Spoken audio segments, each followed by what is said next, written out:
250 to a million, you probably don't have enough office help. It's super stressful and it's making you want to pull your hair out. That might be why I lost my hair. There's all these things that stop you from even wanting to go past the 250 and maybe sucking back down and saying, hey, I want to go solo. I control me, less stress for me. That's something to be said for business owners that want to do the 250 to $1 million grind. It never gets easier. You just get better. Woo! Let's do this. Hey everyone, I'm Jacob Godar, and my channel helps contractors deliver and clients experience a luxurious everyday life through property transformations. So today we're kind of hitting on a little bit of solo versus non-solo and talking about this $250,000 to $1 million grind that a business owner goes through, especially in our industry. One of the first things about this that really sticks out to me is, a solo producer can produce a fair amount of stuff, but you can only go so far as one person. So as you're starting to scale, you're starting to add team members, you're starting to build your company, you really see that you're gonna have to expand a lot when you hit 250,000 because so many things are happening. You're gonna have to try to get it all under control to continue growing up. As this goes on, this is where I feel like a lot of people stall out. They get to that 250 mark and there's just so many challenges. So much stuff's coming in because now you're more visible, because you've got more things going on, you got more jobs going on, so you're getting more calls if you're marketing correctly, and you're having a hard time staying on top of that and a hard time staying on top of the people that you've got working with you in the field, and it just becomes daunting, and that can become a grind on people. Really, when you start doing that, you start seeing, hey, I'm hiring, I'm having problems hiring, I'm having problems retaining people.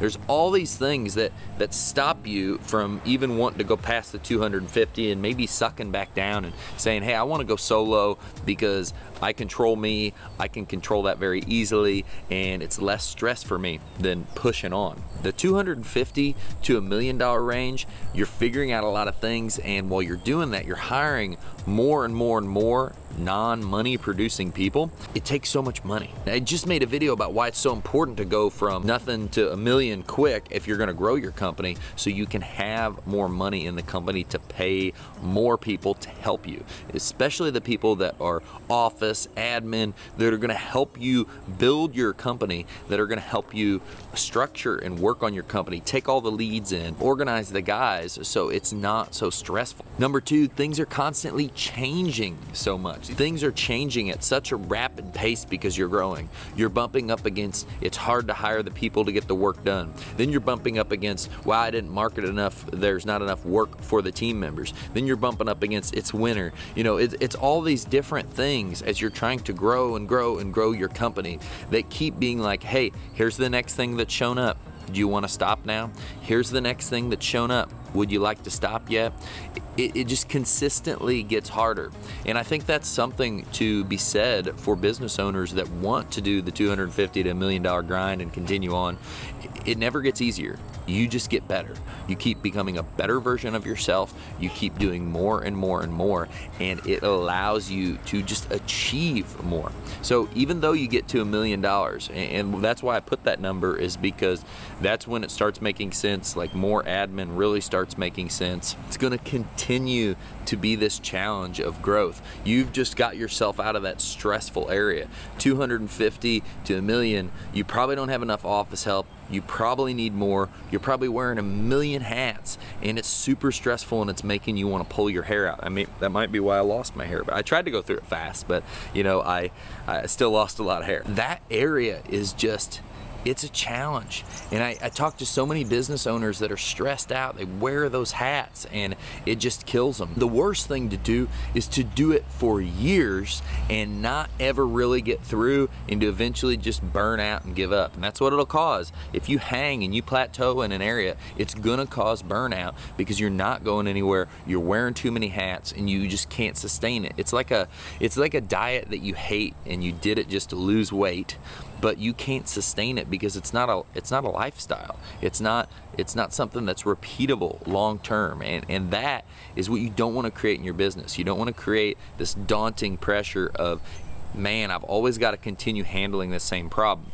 You're going to continue to have new problems, and they're always going to be new problems. There's always going to be more problems, but you want them to be new so it can be exciting, it can be a change, and you continue going out and pushing through all this stuff. This is why a lot of people end up staying solo, and why a lot of people get in that $250,000, $500,000 range and then back it back down, because a lot of the things we've talked over, the biggest things that stick out to me, like I said, are hiring people that don't create money.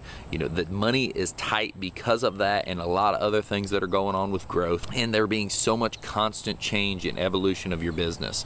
You're going to look back if you do push through this, and you're going to realize it's what we've realized, and we still realize it now. Every single year, it's like a different business.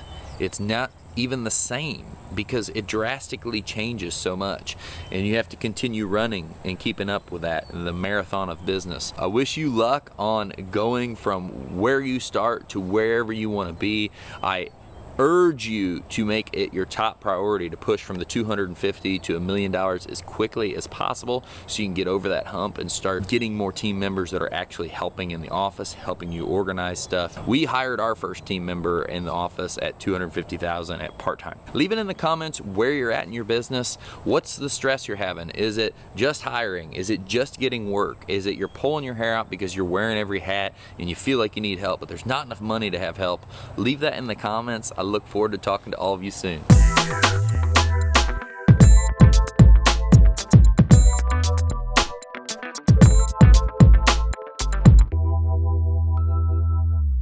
But now let's talk about how we can do it faster. Building the list faster. Client list, lead list, networking. These are all things we should build this stuff faster. And first, start off with networking.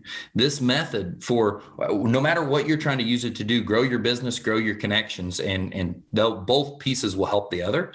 But this method is super cost effective. So if you're cost sensitive in marketing and you don't want to spend a bunch of money on marketing, or you're starting your business, especially if someone's jumping on here, they're watching this recording, they're starting their business, or they're struggling in business and they don't have enough money to market and they want to grow, this method typically doesn't cost anything. You can go to tons of events, not spend a dime, and meet people and connect with people that will end up being clients, or people that will refer you to clients. So put out a post like we just did on some kind of local networking site or on Facebook, and ask, hey, what all events are going on? Leave comments of what all could we get involved in, and then go out to every single one of them and meet as many people as you can. Just like I came back all fired up from the growth conference last week. That was another networking event that was huge for our company because of connections. It gave me the idea of the subcontracting thing that we're going to implement heavily in our company. But so many times in networking, I've been afraid to go out, give my card to somebody. I've been afraid to talk to somebody, and you have to break that mindset. Some of the things to remember, some of the strong skills to remember when you're meeting someone and when you're doing this networking, is great eye contact, a great handshake, and repeat their name. People love to hear their name. So when I sat down with Victor today, I talked to him, and I continued to say, hey, Victor, tell me about this. Victor, I want to ask you about that. And people like hearing their name. Another thing that is huge in networking and in sales in general is asking more about them than being willing to tell them about yourself. People don't just like to hear their name. They like to talk about themselves. And the more they get to talk about themselves, the more they become interested in you and want to talk to you, because they see you as someone who is interested in wanting to listen to them, and it builds stronger connections. And I know networking has never been the most exciting thing for me. It's never been the sexy thing for me, but I had to push this out in this training, because I can't believe if there was an area I dropped the ball in my company, that was the area. I'm very upset that I did, because I could have done so much more, so much faster, and so much more affordably than some of the other things we've done. So as far as building out the big list, the quality list of leads and people that you can sell to, a huge game changer for us this year has been Facebook giveaways. It doesn't have to be huge. You don't have to give away gobs of money. You just need a way to collect their information. Some of the ones we've done this year, we do a free mowing giveaway. We're going to do 6 or 7 months of free mowing in Florida as a giveaway to one person, and you have a bunch of people enter in on just a lead funnel. We did like $150 towards a fall cleanup or a leaf cleanup giveaway. And when I looked at it, I was like, man, we're only spending a few $100s on this a month. That's so much cheaper than almost every type of marketing we're doing. And it's getting eyeballs. It's getting more leads in the system that you can sell to in the future. They might not all be ideal, but you're getting a lot. And the bigger that network you grow of leads, the better. The main thing that you have to remember with Facebook, and everybody breaks these rules and ends up shutting stuff down for them.